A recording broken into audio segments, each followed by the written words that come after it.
You're already clapping. You're already clapping. Ladies and gentlemen, please put your hands together for Houston's own internationally acclaimed two-time author and motivational speaker extraordinaire. Give it up for the host of the Brandon Holt Show. It's Brandon Holt. Hey BHS family, this is Brandon Holt alongside international movie producer. She's also an actor, she's a director, she's a woman of many talents all the way here in Hollywood, California. Put your hands together. Help me welcome returning guest, Miss Tiffany Toney. Thank you. Hi everyone, good to see you again. Tiffany, how have you been? I've been good. You know, this journey's been a roller coaster, but it's been good. Really good and a lot of fun. When you say journey, oh man, just being a woman of color in a male-dominated industry like entertainment, it poses its challenges, but we're making movies and staying creative, and it's a good time. Now, what are some of the challenges that it's posing? Oh man, I don't know if I've overcome them yet, but it's definitely. You know, for me, I'm a really spiritual person, so I take a spiritual approach to creativity and everything that I do. And so I feel that when I'm creating, it's part of a prophecy or a bigger purpose. And sometimes you encounter spirits that don't want to let you do what you're called to do. And whether they be male or female, especially when they're male, there's a level of dominance that comes into play.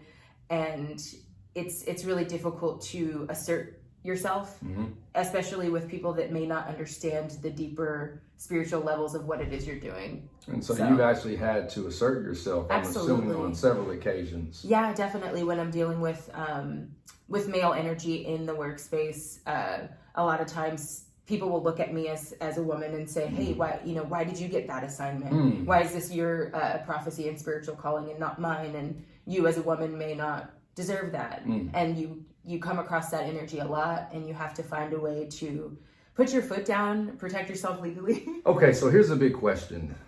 Who, if you could work with your top 3 all-time actors, actresses on set, who would they be? Leonardo DiCaprio is absolutely amazing. When I know he's going to be in a film, I trust him. I don't even need to watch the trailer. I'm going. Let's see, who else? Angelina Jolie. Love her. Action and your action. Okay, absolutely. I see that. Absolutely. And then who's the third one? Let's see. I would have to go with Denzel Washington for sure.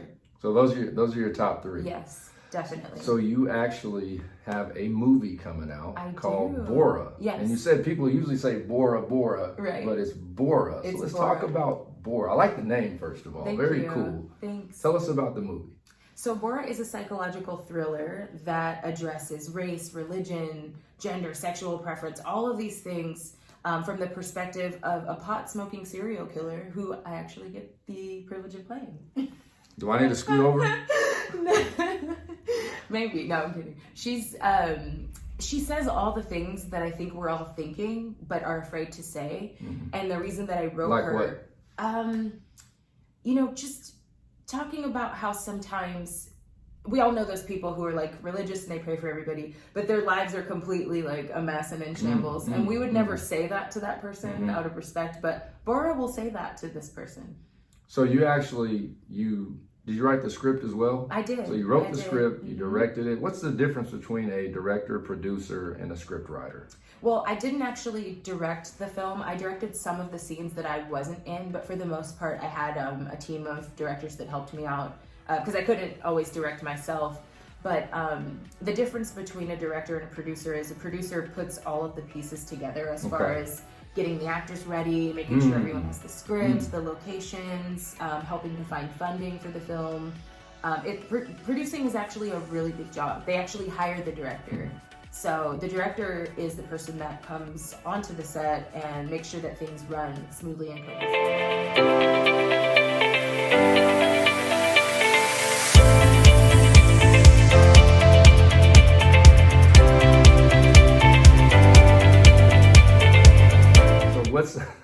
So what's the average amount of cuts on a like segment on a scene on the show? It really just depends on like how well the actors know their lines, how well the equipment is functioning. Sometimes you might have a sound malfunction, but I like to try to stay between like 3 and 5 takes.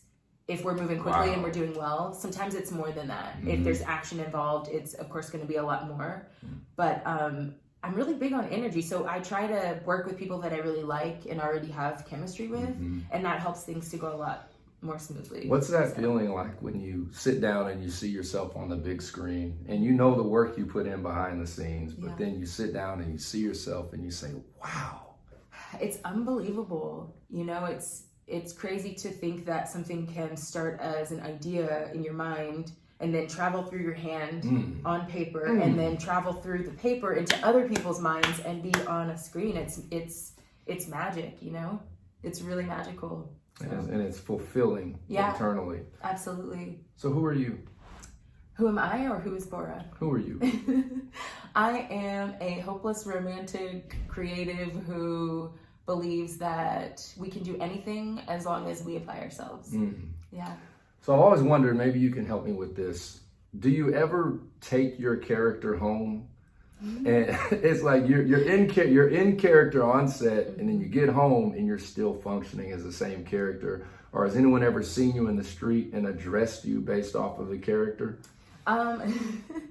Yeah, you know, it's funny. The first film that I did in college, I had a scene where I was like playing this guy's girlfriend, and he just like wouldn't let it go and like kept addressing me as her. And it was like 6 years later, and I'm just like, that's not my name.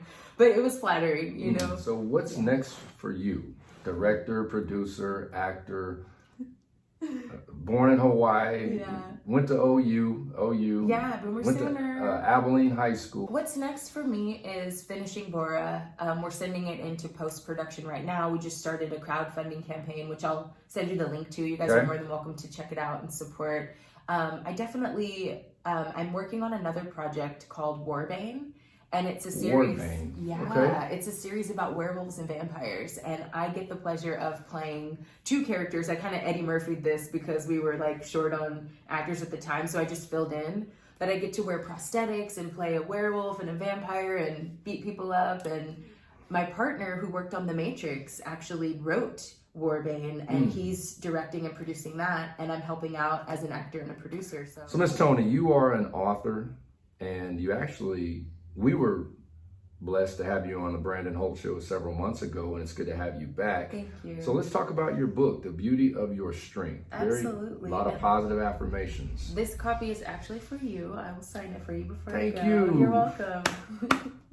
So it's funny, when you asked earlier about me struggling or like what were some obstacles that I had to overcome, this book actually helped me get through some of them. You know, I was praying a lot, and God delivered to me these affirmations, and so I started writing them down because I thought, you know, if they can help me, they can help anyone, you know. So I put them in a book form, and it's 30 days of commitment to speaking these positive affirmations out loud, and just really getting to know yourself more. So yeah. What are your favorite affirmations? Let's see. Your let's top open 2 or 3. We'll just start with this one. Day 24 says, I am my own light, capable of shining even in my darkest moments. And for me, that basically means that we're not defined by our last mistakes, as long as we learn from them. And so how's the book? So is there a different affirmation for every day of the month, a week? So you can do it however you choose. Okay. Most people do it 30 days straight, but there's an affirmation for each day. This is cool. Day 1, and you read a little testimony about my life, and then I actually ask the reader 3 questions. Very nice, very nice. And so how can someone secure a copy today? So the book, The Beauty of Your Strength, is actually on Amazon. It's available on Amazon Prime as well. It's only $12, you know, ask a neighbor or a friend. If the greatest $12 though. Yeah, no, I think it's a really good investment. I read it myself. People can find it on Amazon, or you can reach out to me directly on social media, and I'll hook you up with a signed copy. So, I'm assuming if they get it on Amazon, it will not be signed, but that's they correct. get you directly on social media. So how can they follow you on social media? So my social media is _Tiffany Toney, and that's spelled TONEY _. So _Tiffany Toney _. Hey everybody, this is the one and only director, actor, producer, author, the one and only Tiffany Toney. Tiffany, it's a pleasure having you on the show. Thank you so much for coming. Thank you. Hey everybody, stay tuned. We'll be right back.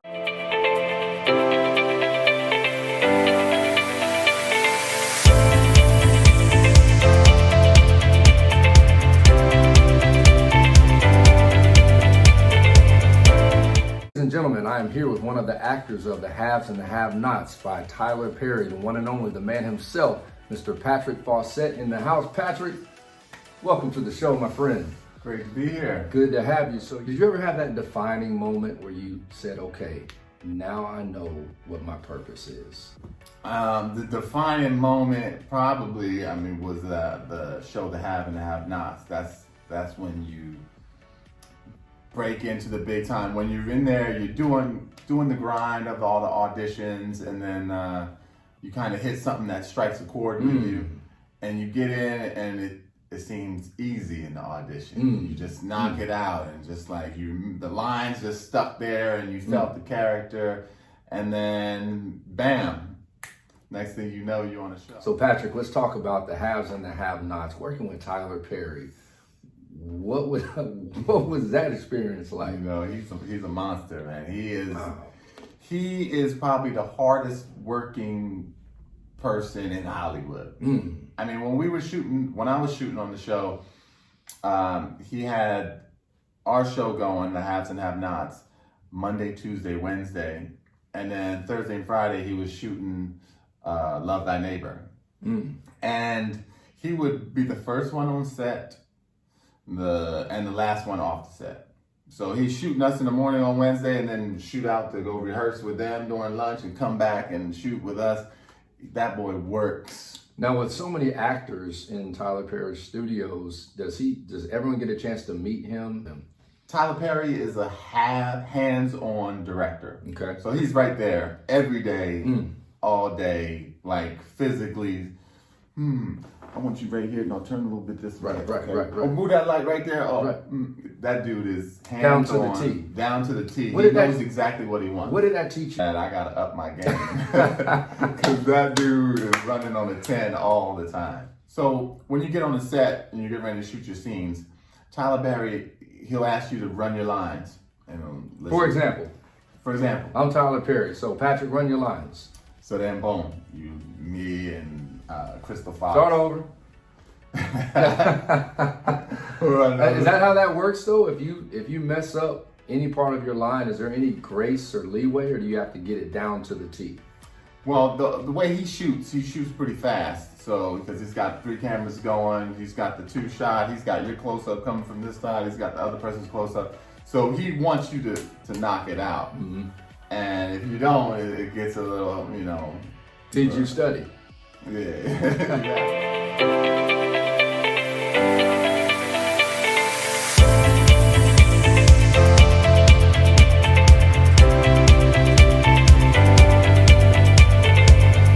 Do you have to know the whole script before you actually come on set, or do you continue learning your lines throughout the shoot?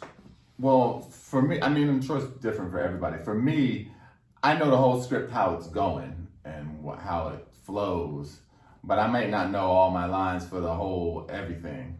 But you know what you're shooting, and you're very familiar with where your character's going. What are some of the highlights of your career that when you look back, you can say, yeah, that was me. Yeah, that was me over there. Yep, that was me. The show The Office, even though I had a small part in The Office, everybody seems to see it, and it's one of those episodes where you get to work with everybody on The Office, and everybody there is like just like they are on TV. They are just like that in real life too. Recently I did an episode of Curb Your Enthusiasm, which was pretty exciting because they have a really loose script. So and what does that mean, loose script? That means they just kind of tell you what's going on in the scene. Okay. And it's all improv. Got it. So. And is that easier for you?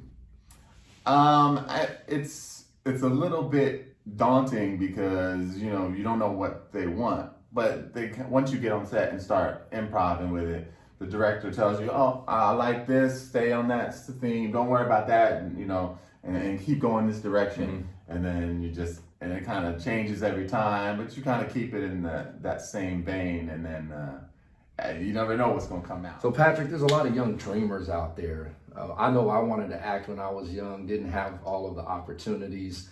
It seems like instant success is what we want. We want that quick, I want to go straight on the big screen. Tell us about your journey. Did it happen overnight for you, or what was the grind like? I mean, it definitely didn't happen overnight. Once I started realizing I wanted to act when I was in San Francisco, I started doing theater. Okay. Started taking classes. I was going to San Francisco City College, taking acting classes. I was doing plays all through the city of San Francisco. And then the next grind was to move to LA. You know, then it's getting an agent. You got to work that grind, meeting other actors, and so it's a pretty serious grind. But you gotta stay focused. You gotta remember why you did it. You gotta want to do it, and you gotta remember all acting is acting. So if you're on the theater, maybe you're not, you know, right next to Denzel on the big movie screen, but you're doing what you love in the theater. And then that, you know, you keep pushing, stay focused. Next thing you know, you're doing some TV shows. You may be doing some independent films. And all the while you're making contacts. And those people that were directing those little independent films are now doing big budget films. And they're like, hey, remember what, boom. Did you ever have a time where you felt like quitting? Oh yeah. Oh yeah, all the time. I, like any actor.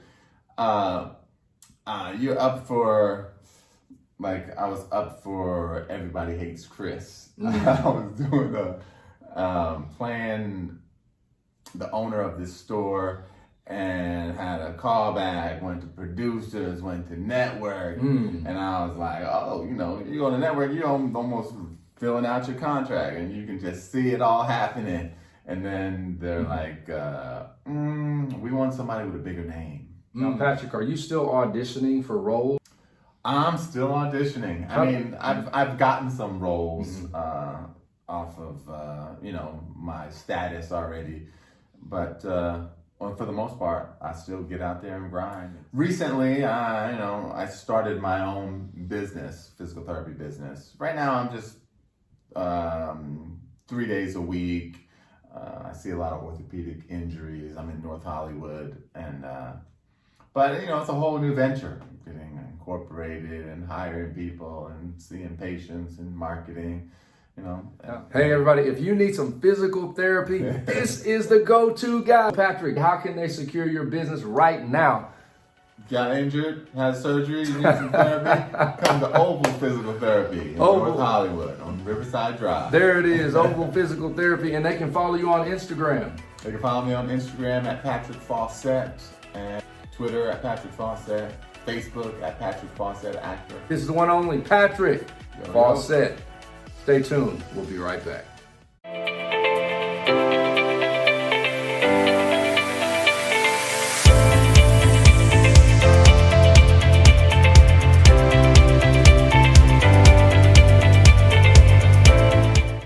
This your girl, Haley Taylor, owner of Haley's Table, an international celebrity chef. Now, I want you guys to tune in Tuesday night. All right, Haley, so what is going on here? What do we have? So today, I thought it was great for us to do something that's very summertime, right? Summertime is really refreshing, it's hot outside, so you want to make sure that you're replenishing yourself with some great, healthy, amazing food. You're into health and fitness, right? I'm into health and fitness. So what I'm going to do today is a blackened salmon. It's going to be topped with the avocado salsa, which is super easy to make. And we're going to pair it with a raspberry and mint spritzer. Non-alcoholic too for the kids, so they'll be able to taste both of it, and they pair so well together. Just say that one more time. One more time. So we're going to make a blackened salmon today, right? An avocado salsa, which is no carbs. It's keto friendly, so it's perfect for a diet or with the healthy lifestyle that we were explaining. And then I'm going to pair it with a raspberry and mint spritzer. Now, do you eat your own food? I do. I taste my own food. But this right here is healthy, so like I'm okay with eating the entire. It's so good. Sometimes I can't stay away, but this one right here, I would definitely eat. And so you're a celebrity chef. So how does that work? You actually go on location Yes. Do they bring the food? Do you get the food? How does that work? So typically, being a celebrity chef and also a private chef as well, I am the person that goes and gets all the produce. So Okay. there are different types of stores I use for different types of produce and different meat, but I always bring the food with me, just like you see here today, and then I prepare it on site so that the client gets like an in-home full service dining. And I don't see I don't see a cookbook here. I don't see a recipe. You don't. This is all off the cuff. All off the dome. Can the show get the recipe? I mean, is it Absolutely. You know secret? what? You know what? The thing is, I'm actually creating a recipe book right now, guys. So y'all stay tuned. It's on the way. Stay tuned. It's on the way. All right. On the So way. I'm glad you're here because if this was in front of me, no telling how it would turn out. You probably wouldn't know what to do, right? Let's go. Let's go. Sure. Okay, so super simple. What I did first is I skinned my salmon. Oftentimes people like to leave the skin on, and again for health reasons, it has a lot of nutrients in the skin. And you take the skin off because I think it has a better sear that way, and Okay. it looks a lot nicer. So skin the salmon. we're gonna skin the salmon. So the salmon is already skinned. You can also purchase it skinned, or you can when you go to your fish market, you can also ask them to skin the salmon for you. So if you don't know how to skin your salmon, that's exactly how you do it. Now fish markets. Now, what do we look for when we go to the fish market? Because sometimes it smells. That's true. Are they different? Like, how fresh is the fish that So- we should be looking for? Typically, I got this one from Central Market, which to me has some of the freshest produce. I don't know if you know exactly what that store is, if you have that store near you, but Central Market is one of my favorite grocery stores to shop at. And they have some of the freshest seafood. Like, you can't, I don't know if you can waft it, but you can't smell Or it. just go to the Gulf of Mexico, catch your own fish, skin, I'm not take doing the that. skin off. You guys. Haley's not doing that though. All right, Haley, But here we could have somebody else do it, right? right. So, okay. We're gonna start off with the salmon again, very easy. I like to put like grapeseed oil on top so that the Grapeseed, grapeseed, like real grapes. Is it grapes? I don't know. That's a great question. Oh, okay. I'm Okay. definitely. All right, all It's right, great. all right. Well, I'll put grapeseed oil on top so that we can have a seasoning stick So on no it. olive oil, No grapeseed. olive oil. I'm using Okay. the grapeseed oil. But grapeseed oil is a really great oil that if you're vegan, I know a lot of my clients are vegan as well, and they utilize grapeseed oil. So that's a really great oil for you guys to Now use. hold on, Haley. I usually take oil and put it in a bowl and just submerge the whole thing in there. Is that not the right way to do it? That's almost like called a confit. If you're eating duck, that would be a great thing. But you don't, I'm sure you don't eat duck anymore, right? I'm open to it. Okay. All right, here we go. So Super grapeseed cool. oil. So we're gonna put the grapeseed oil on top and kind of massage the oil into the Okay. salmon so that we can keep the seasoning on there. I'm gonna use some garlic salt to season it, lightly dust that on top. Next seasoning is gonna be lemon pepper. You can use any brand of seasoning as well. This is actually So garlic salt. Now what's the Salt. difference between garlic powder and garlic salt? great question. So garlic powder is just the garlic by itself that's granulated. So it's okay. just strictly garlic. Okay. The garlic salt is just essentially, of course, garlic and salt. So you mixed still together. have to limit the garlic salt. The garlic powder, you can put more on there. Absolutely, Okay, because all right. of course sodium. The Right. garlic salt has a lot more salt in it, so you don't Okay. want to put too much sodium on it so you can keep it healthy again. Okay. So next, after that, this is going to be a salmon seasoning that you can get from any Salmon grocery seasoning. Did y'all hear that? Salmon seasoning. You can get that from any store, right? Any grocery store, and this has some coriander in it, mustard seed, and it has a little bit of sugar. And I love the fact that it has sugar because it's gonna give it really caramelized. It's gonna be, I'm telling y'all, this is gonna be. Just put it in the oven right now. We're not ready yet? Not We're yet. ready Almost, Okay, all right. almost.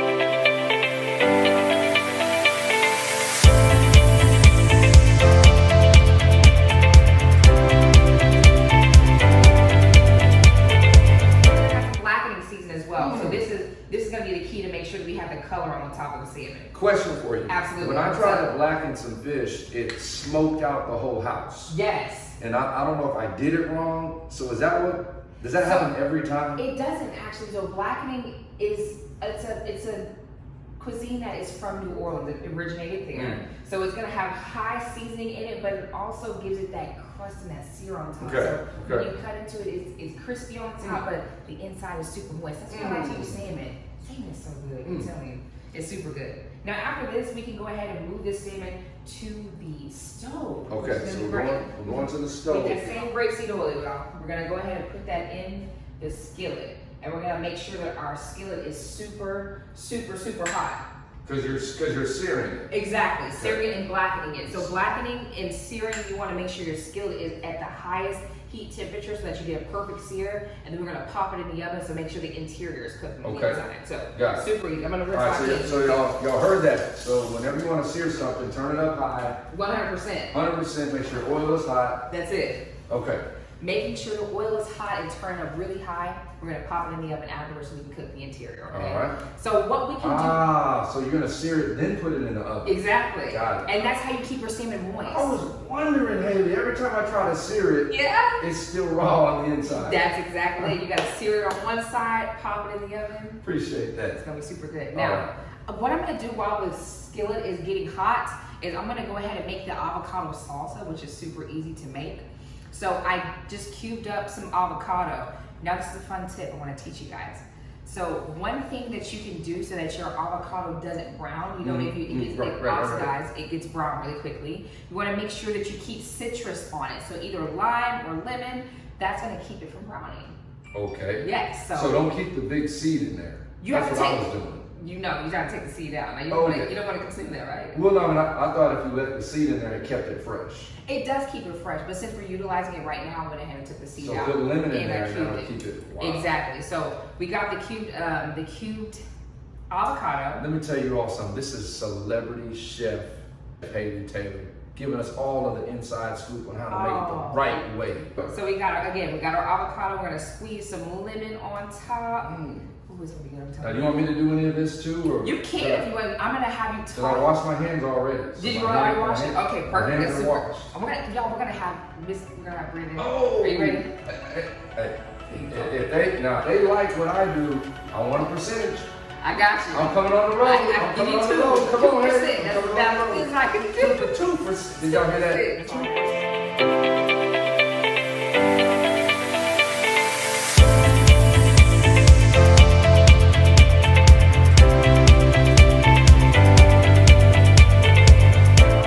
So what am I doing here? All right, so we got the avocado in here. We have some cilantro as well. So we're gonna dump the cilantro in here, which the is this whole right thing? here. The whole Let's thing? do, you can kind of take a pinch of it out of there. Like one or two of them or more? Let's do more than that. Let's Okay. make half of it in there. Half of it in there. Yes. All right.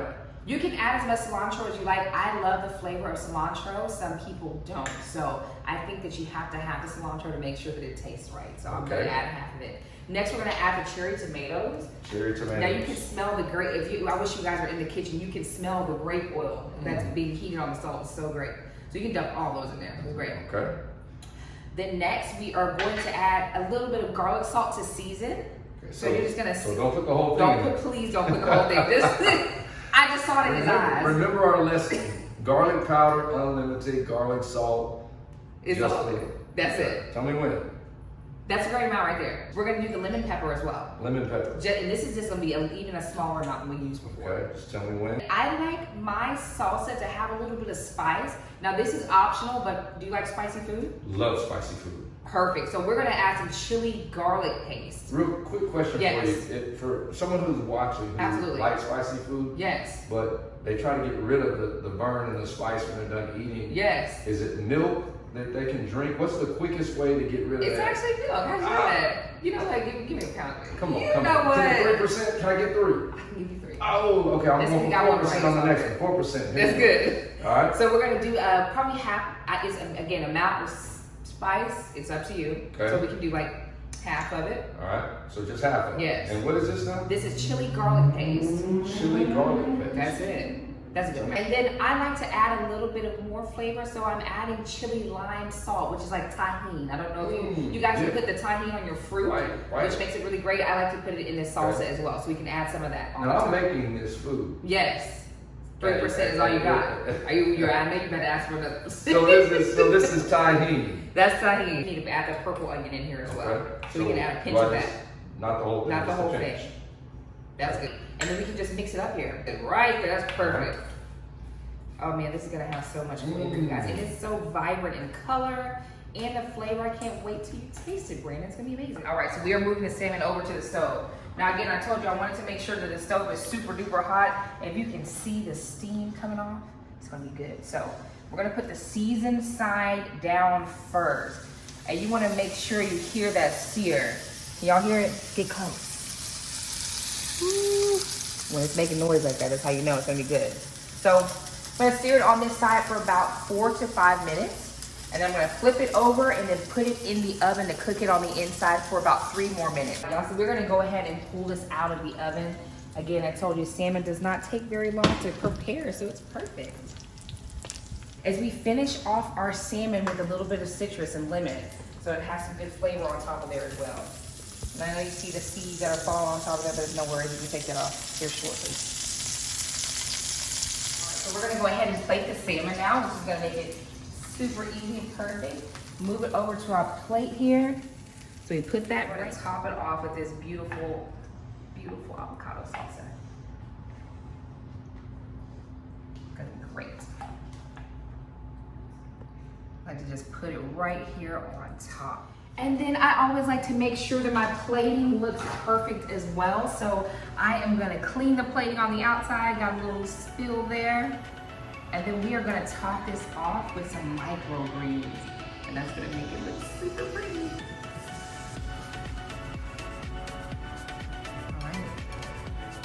All right, here's that finished product. Bon appetit.